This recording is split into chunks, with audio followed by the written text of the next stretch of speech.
வணக்கம். தந்தையின் பாட்காஸ்ட் செய்திகளை வாசிப்பது அஞ்சலி. முதலில் தலைப்புச் செய்திகள். நெல் மூட்டைகள் பாதுகாப்பு குறித்து எதிர்க்கட்சித் தலைவர் ஆதாரமற்ற குற்றச்சாட்டுகளை கூறி வருகிறார். அதிமுக ஆட்சியில் மழையில் விட்டு சென்ற 17 லட்சம் டன் நெல்லுடன் சேர்த்து 59 லட்சம் டன் நெல்லை அரைத்துள்ளதாக உணவுத்துறை அமைச்சர் சக்கரபாணி விளக்கம். ஆவின் பால் எடை குறைவாக கண்டறியப்பட்டிருப்பதாக பாஜக குற்றம் சாட்டிய விவகாரம். அண்ணாமலை மாதம் ஒரு பொய்யினை தெரிவித்து வருவதாக பால்வளத்துறை அமைச்சர் நாசர் விமர்சனம். தமிழ்நாடு அரசு விரைவு போக்குவரத்து கழக பேருந்துகளில் இன்று முதல் பார்சல் சேவை தொடக்கம். முதற்கட்டமாக 7 நகரங்களிலிருந்து சென்னைக்கு பார்சல் சேவை. கொரோனாவுக்கு எதிராக இந்தியாவில் புதிய பூஸ்டர் டோஸ் தடுப்பூசி செலுத்திக் கொள்ளலாம். மத்திய அரசுக்கு வல்லுநர் குழு பரிந்துரை. நீலகிரி மாவட்டத்திற்கு ஆரஞ்சு அலர்ட் எச்சரிக்கை. முன்னெச்சரிக்கையாக தேசிய பேரிடர் மீட்பு படை வருகை. அடுத்த 3 நாட்களுக்கு எச்சரிக்கையுடன் இருக்குமாறு கேரளாவிற்கு மத்திய வானிலை ஆய்வு மையம் அறிவுறுத்தல். 10 மாவட்டங்களுக்கு ரெட் அலர்ட் எச்சரிக்கை விடுக்கப்பட்டுள்ள நிலையில் 11 மாவட்டங்களில் பள்ளி கல்லூரிகளுக்கு விடுமுறை அறிவிப்பு. தாய்லாந்தில் குரங்கம்மைக்கு தடுப்பூசி போட நடவடிக்கை. அதிக ஆபத்தான நபர்களுக்கு முதலில் தடுப்பூசி போட திட்டம். கலப்பு பேட்மிண்டன் போட்டியில் வெள்ளிப்பதக்கம் வென்ற இந்திய அணி இதுவரை 5 தங்கம் உள்ளிட்ட மொத்தம் 13 பதக்கங்களை வென்று 6வது இடத்தில் நீட்டிப்பு. வெஸ்ட் இண்டீஸ் அணிக்கு எதிரான 3வது T20 போட்டி 7 விக்கெட்டுகள் வித்தியாசத்தில் இந்திய அணி வெற்றி. இனி விரிவான செய்திகள். நெல் மூட்டைகள் பாதுகாப்பு குறித்து எதிர்க்கட்சித் தலைவர் எடப்பாடி பழனிசாமி ஆதாரமற்ற குற்றச்சாட்டுகளை கூறி வருவதாக உணவுத்துறை அமைச்சர் சக்கரபாணி தெரிவித்துள்ளார். அவர் விடுத்துள்ள அறிக்கையில் நெல்லை பாதுகாப்பாக வைக்காததால் அவை மழையில் நனைந்து சேதமடைந்துள்ளதாக எதிர்க்கட்சித் தலைவர் ஆதாரமற்ற புகார்களை கூறியுள்ளதாக தெரிவித்துள்ளார்.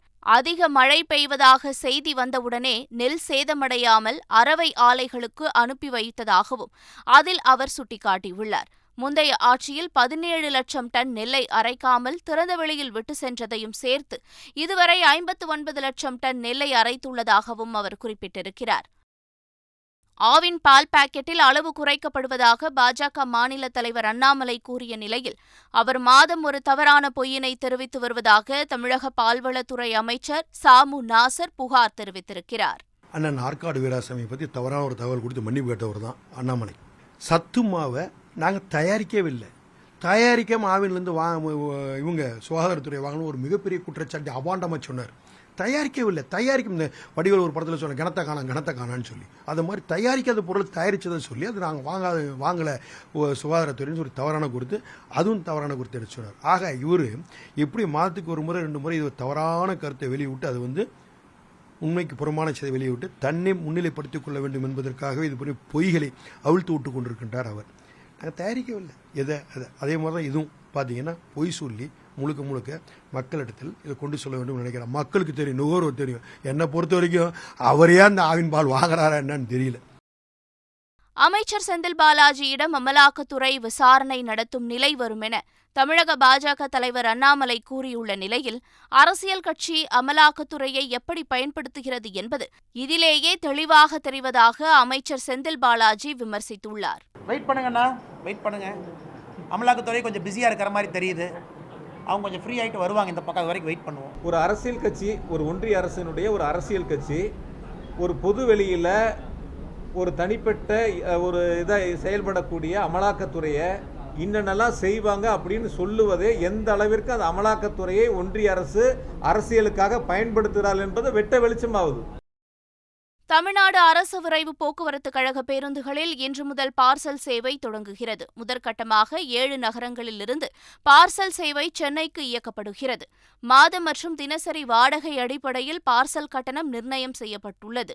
தனியார் ஆம்னி பஸ் மற்றும் லாரியை விட அரசு விரைவு பஸ்களில் பார்சல் கட்டணம் குறைவாகவும் அதே நேரத்தில் ஒரே நாளில் சென்றடையும் வகையிலும் இச்சேவை அளிக்கப்படுவதாக அரசு விரைவு போக்குவரத்து கழக மேலாண்மை இயக்குநர் இளங்கோவன் கூறியுள்ளார். திருச்சி, மதுரை, திருநெல்வேலி, தூத்துக்குடி, செங்கோட்டை, கோயம்புத்தூர், ஒசூர் ஆகிய நகரங்களிலிருந்து சென்னைக்கு இயக்கப்படும் அரசு விரைவு பஸ்களில் பார்சல் சேவை தொடங்குகிறது என்றும் அவர் கூறினார். தமிழகத்தில் 34வது மெகா தடுப்பூசி முகாம் வரும் 7ஆம் தேதி 50 மையங்களில் நடத்தப்படும் என்று சுகாதாரத்துறை அமைச்சர் மா. சுப்பிரமணியன் தெரிவித்துள்ளார். சென்னையில் செய்தியாளர்களிடம் பேசிய அவர், செயற்கை கருத்தரிப்பு மையங்களுக்கு கடுமையான கட்டுப்பாடுகள் விதிக்கப்பட்டுள்ளதாக கூறினார். விதிமுறைகளை மீறினால் கடுமையான நடவடிக்கை எடுக்கப்படும் என்றும் அமைச்சர் எச்சரித்தார். கொரோனாவுக்கு எதிராக இந்தியாவில் புதிய பூஸ்டர் டோஸ் தடுப்பூசி செலுத்திக் கொள்ளலாம் என்று மத்திய அரசுக்கு வல்லுநர் குழு பரிந்துரை செய்துள்ளது. கொரோனா தொற்றுக்கு எதிராக ஹைதராபாத்தைச் சேர்ந்த பயாலஜிக்கல் நிறுவனத்தார் கோர்பேவாக்ஸ் என்ற தடுப்பூசியை உருவாக்கி தயாரித்து வருகின்றனர். இந்த கோர்பேவாக்ஸ் தடுப்பூசியை கோவிஷீல்டு அல்லது கோவாக்சின் ஆகிய 2 தடுப்பூசிகளில் எந்த தடுப்பூசியை 2 டோஸ்கள் செலுத்தியிருந்தாலும் செலுத்தி 6 மாதங்கள் ஆனவர்கள் செலுத்திக் கொள்ளலாம் என்று தடுப்பூசிக்கான தேசிய தொழில்நுட்ப குழுவின் கொரோனா பணிக்குழு மத்திய அரசுக்கு பரிந்துரை செய்துள்ளது. மத்திய பாஜக அரசு பெட்ரோல் மற்றும் டீசல் மீதான தனது வரியை குறைப்பதற்கு முன்பே தமிழ்நாடு அரசு ஆகஸ்ட் 2021 பெட்ரோல் மீதான வரியில் 3 ரூபாய் குறைத்துள்ளதாக தமிழக நிதியமைச்சர் பழனிவேல் தியாகராஜன் தெரிவித்துள்ளார். மக்களவையில் மத்திய நிதியமைச்சர் நிர்மலா சீதாராமன் எழுப்பிய கேள்விகளுக்கு அவர் அறிக்கை மூலம் பதிலளித்துள்ளார். அதில் மத்திய அரசின் வரி குறைப்பால் பெட்ரோல் மீதான மாநில அரசின் வரி 1 ரூபாய் 95 பைசாவாக குறைந்துள்ளது என்றும், அதாவது பெட்ரோல் மீதான மாநில அரசின் வரி 4 ரூபாய் 95 பைசா குறைந்துள்ளது என்றும் குறிப்பிட்டுள்ளார். அதேபோல டீசல் மீதான மாநில அரசின் வரி 1 ரூபாய் 76 பைசாவாக குறைந்துள்ளதாக கூறியுள்ளார். எனவே தேர்தல் வாக்குறுதியில் பெட்ரோல் மீதான வரி 5 ரூபாய் குறைக்கப்படும் என்று கூறியதில் 4 ரூபாய் 95 பைசா குறைக்கப்பட்டுள்ளது என விளக்கம் அளித்துள்ளார். மத்திய அரசுதான் பெட்ரோல், டீசல் விலையை குறைக்க வேண்டும் என்றும் அவர் வலியுறுத்தியுள்ளார். தேர்தல் அறிக்கையில் குறிப்பிட்டது போல டீசல் விலையை குறைக்காத திமுக அரசு தற்போது மின்சார கட்டணத்தையும் உயர்த்தப் போகிறது என அதிமுக எம்பி தம்பிதுரை தெரிவித்துள்ளார். மாநிலங்களவையில் நடைபெற்ற விலைவாசி உயர்வு மீதான விவாதத்தில் பேசிய அவர், விலைவாசி உயர்வை கட்டுப்படுத்துவதில் மத்திய அரசுக்கு மட்டுமின்றி மாநில அரசிற்கும் சமமான பங்கு இருப்பதாக குறிப்பிட்டார். மக்களவையில் திங்களன்று மத்திய நிதியமைச்சர் நிர்மலா சீதாராமன் பேசிய விதம் சரியல்ல என திமுக மக்களவை குழு தலைவர் டி.ஆர். பாலு புகார் கூறியுள்ளார். ஜிஎஸ்டி விவகாரத்தை தொடர்ந்து நிதியமைச்சர் அனைத்து மாநிலங்களையுமே குறை சொல்லிட்டு தான் வர்றாங்க. எல்லாரும் சேர்ந்து முடியும். அவங்களுக்கு இப்போ ஜிஎஸ்டி நிறைய கலெக்ட் ஆக ஆரம்பிச்சிச்சு, அந்த தைரியம் வேற. அது மட்டும் இல்லை, அவங்க ரொம்ப நேற்று பேசுகிற முறை, நான் அவங்க எல்லாரும் சொன்ன பேர் நான் அரகன்னு சொல்ல மாட்டேன். ஏன்னா ஒரு பெண் அமைச்சர் அவங்க, அது மட்டும் தமிழ்நாட்டை சார்ந்தவங்க. அவங்க பேசுகிற முறையை அவங்க என்ன பேசுனாங்களோ அதையே எடுத்து அவங்க படித்து பார்த்தாலும் அவங்க அந்த டோன் அண்ட் டெனர் தெரியுது. ஸோ அவங்க பேசுறது மிக மிக மிக மோசமாக அவங்களுடைய ஆக்சென்ட்டும் சரி, அவங்களுடைய பாடி லாங்குவேஜ் எல்லாமே சரியில்லை. ஒரு பெண் அமைச்சர் பேசுகிற அளவுக்கு பேசலாம். ஜிஎஸ்டி கவுன்சிலில் உறுப்பினராக இருந்த ஒரு மாநிலம் கூட அத்தியாவசிய பொருட்கள் மீதான ஜிஎஸ்டி வரிக்கு எதிர்ப்பு தெரிவிக்கவில்லை என நிதியமைச்சர் நிர்மலா சீதாராமன் தெரிவித்திருக்கிறார். மாநிலங்களவையில் நடைபெற்ற விலைவாசி உயர்வு குறித்த விவாதத்தின் மீது நிதியமைச்சர் நிர்மலா சீதாராமன் பதிலுரை வழங்கி உரையாற்றினார். அப்போது வங்கியிலிருந்து எடுக்கப்படும் பணத்தின் மீது எந்தவித ஜிஎஸ்டி வரியும் விதிக்கப்படுவது இல்லை என தெரிவித்தார். மருத்துவமனை படுக்கைகள் அல்லது ஐசியு படுக்கைகளின் மீது எந்தவிதமான ஜிஎஸ்டி வரியும் விதிக்கப்படுவதில்லை என்று தெளிவுபடுத்தினார். ஏழைகள் நுகரும் எவ்வித உணவுப் பொருட்களின் மீதும் ஜிஎஸ்டி வரி விதிக்கப்படுவதில்லை என்றும் கூறினார். உணவு தானியங்கள், தயிர், லசி, பன்னீர், மோர் போன்ற உணவுப் பொருட்களின் மீது வரியை விதித்ததாக தெரிவித்தார். இந்த பொருட்களின் மீது தற்போது வரி விதிக்கப்படுவது முதன்முறை அல்ல எனவும் அவர் குறிப்பிட்டிருக்கிறார். மக்களவையில் விவாதத்திற்கு எடுத்துக் கொள்ளப்பட்ட வன உயிரின பாதுகாப்பு திருத்த சட்டம் வாக்கெடுப்பின் மூலம் நிறைவேற்றப்பட்டது. வனவிலங்குகள், பறவைகள், தாவரங்களின் பாதுகாப்பை இந்த சட்ட மசோதா முறைப்படுத்துகிறது.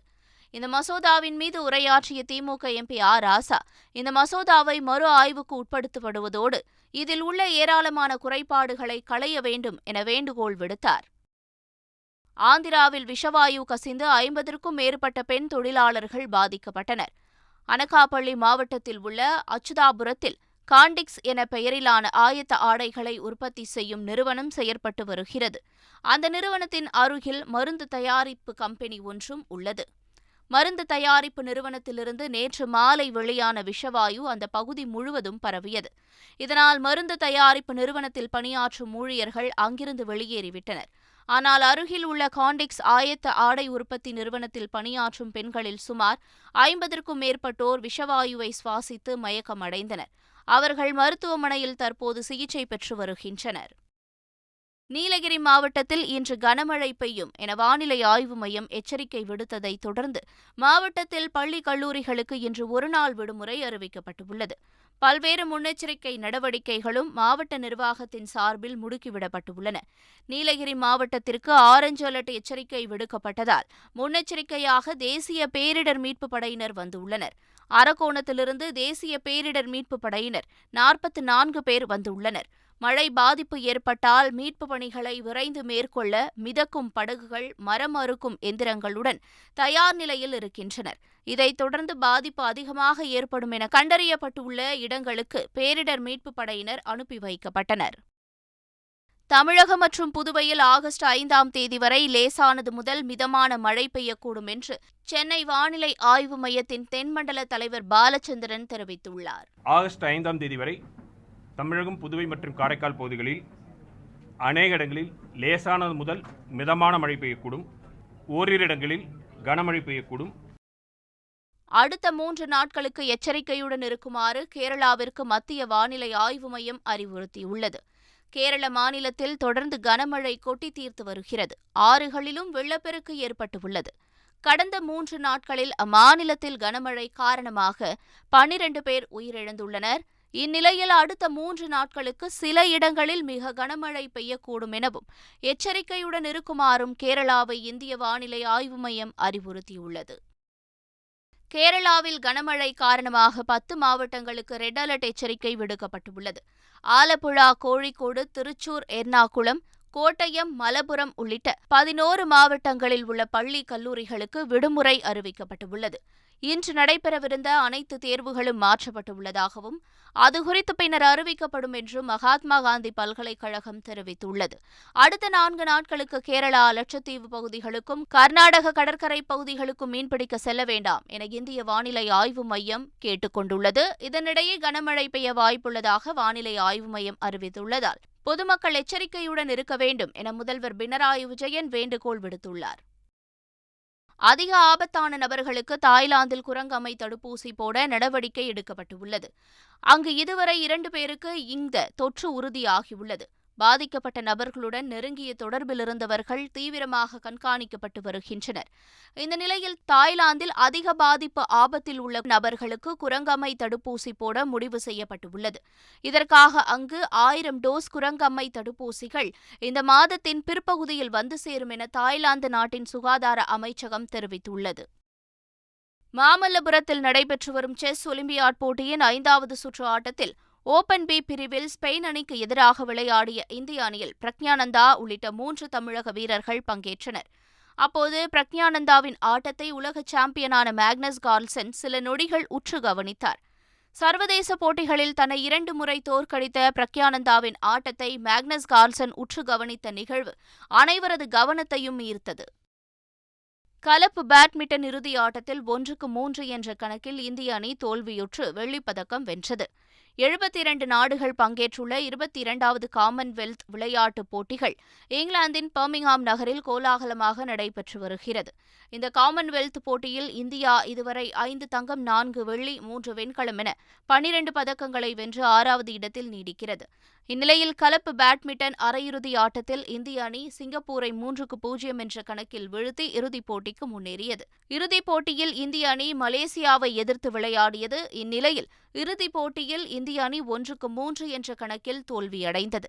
இதன் மூலம் இந்திய அணி வெள்ளிப்பதக்கத்தை கைப்பற்றியது. மலேசிய அணி தங்கப்பதக்கம் வென்றது. இந்த பதக்கத்தையும் சேர்த்து இந்திய அணி 5 தங்கம், 5 வெள்ளி, 3 வெண்கலம் என மொத்தம் 13 பதக்கங்களை வென்று 6வது இடத்தில் நீடிக்கிறது. வெஸ்ட் இண்டீஸ் அணிக்கு எதிரான 3வது T20 போட்டியில் 7 விக்கெட்டுகள் வித்தியாசத்தில் இந்திய அணி வெற்றி பெற்றது. வெஸ்ட் இண்டீஸ் சுற்றுப்பயணம் மேற்கொண்டுள்ள இந்திய கிரிக்கெட் அணி 5 போட்டிகள் கொண்ட 20 ஓவர் தொடரில் பங்கேற்றுள்ளது. இதில் முதல் ஆட்டத்தில் இந்தியா 68 ரன்கள் வித்தியாசத்தில் வெற்றி பெற்றது. இவ்விரு அணிகளிடையிலான இரண்டாவது 20 ஓவர் கிரிக்கெட் போட்டியில் 5 விக்கெட்டுகள் வித்தியாசத்தில் வெஸ்ட் இண்டீஸ் அணி வெற்றி பெற்றது. இந்த நிலையில் இரு அணிகளும் மோதும் 3வது T20 போட்டி நேற்று இரவு தொடங்கியது. அதில் டாஸ் வென்ற இந்திய அணி கேப்டன் ரோஹித் சர்மா பந்துவீச்சை தேர்வு செய்தார். அதன்படி பேட்டிங் செய்த வெஸ்ட் இண்டீஸ் அணி நிர்ணயிக்கப்பட்ட 20 ஓவர்களில் 5 விக்கெட்டுகளை இழந்து 164 ரன்கள் எடுத்தது. இதையடுத்து 165 ரன்கள் எடுத்தால் வெற்றி என்ற இலக்குடன் களமிறங்கிய இந்திய அணி 19 ஓவர்களில் 3 விக்கெட்டுகளை இழந்து 165 ரன்கள் எடுத்து வெஸ்ட் இண்டீஸ் அணியை வீழ்த்தியது. இதன் மூலம் 5 போட்டிகள் கொண்ட 20 ஓவர் தொடரில் 2-1 என்ற புள்ளி கணக்கில் இந்திய அணி முன்னிலை பெற்றுள்ளது. மீண்டும் தலைப்புச் செய்திகள். நெல் மூட்டைகள் பாதுகாப்பு குறித்து எதிர்க்கட்சித் தலைவர் ஆதாரமற்ற குற்றச்சாட்டுகளை கூறி வருகிறார். அதிமுக ஆட்சியில் மழையில் விட்டு சென்ற 17 லட்சம் டன் நெல்லுடன் சேர்த்து 59 லட்சம் டன் நெல்லை அரைத்துள்ளதாக உணவுத்துறை அமைச்சர் சக்கரபாணி விளக்கம். ஆவின் பால் எடை குறைவாக கண்டறியப்பட்டிருப்பதாக பாஜக குற்றம் சாட்டிய விவகாரம். அண்ணாமலை மாதம் ஒரு பொய்யினை தெரிவித்து வருவதாக பால்வளத்துறை அமைச்சர் நாசர் விமர்சனம். தமிழ்நாடு அரசு விரைவு போக்குவரத்து கழக பேருந்துகளில் இன்று முதல் பார்சல் சேவை தொடக்கம். முதற்கட்டமாக 7 நகரங்களிலிருந்து சென்னைக்கு பார்சல் சேவை. கொரோனாவுக்கு எதிராக இந்தியாவில் புதிய பூஸ்டர் டோஸ் தடுப்பூசி செலுத்திக் கொள்ளலாம். மத்திய அரசுக்கு வல்லுநர் குழு பரிந்துரை. நீலகிரி மாவட்டத்திற்கு ஆரஞ்சு அலர்ட் எச்சரிக்கை. முன்னெச்சரிக்கையாக தேசிய பேரிடர் மீட்பு படை வருகை. அடுத்த 3 நாட்களுக்கு எச்சரிக்கையுடன் இருக்குமாறு கேரளாவிற்கு மத்திய வானிலை ஆய்வு மையம் அறிவுறுத்தல். 10 மாவட்டங்களுக்கு ரெட் அலர்ட் எச்சரிக்கை விடுக்கப்பட்டுள்ள நிலையில் 11 மாவட்டங்களில் பள்ளி கல்லூரிகளுக்கு விடுமுறை அறிவிப்பு. தாய்லாந்தில் குரங்கம்மைக்கு தடுப்பூசி போட நடவடிக்கை. அதிக ஆபத்தான நபர்களுக்கு முதலில் தடுப்பூசி போட திட்டம். கலப்பு பேட்மிண்டன் போட்டியில் வெள்ளிப்பதக்கம் வென்ற இந்திய அணி இதுவரை 5 தங்கம் உள்ளிட்ட மொத்தம் 13 பதக்கங்களை வென்று 6வது இடத்தில் நீட்டிப்பு. வெஸ்ட் இண்டீஸ் அணிக்கு எதிரான 3வது T20 போட்டி 7 விக்கெட்டுகள் வித்தியாசத்தில் இந்திய அணி வெற்றி. இத்துடன் செய்திகள் நிறைவு பெறுகின்றன.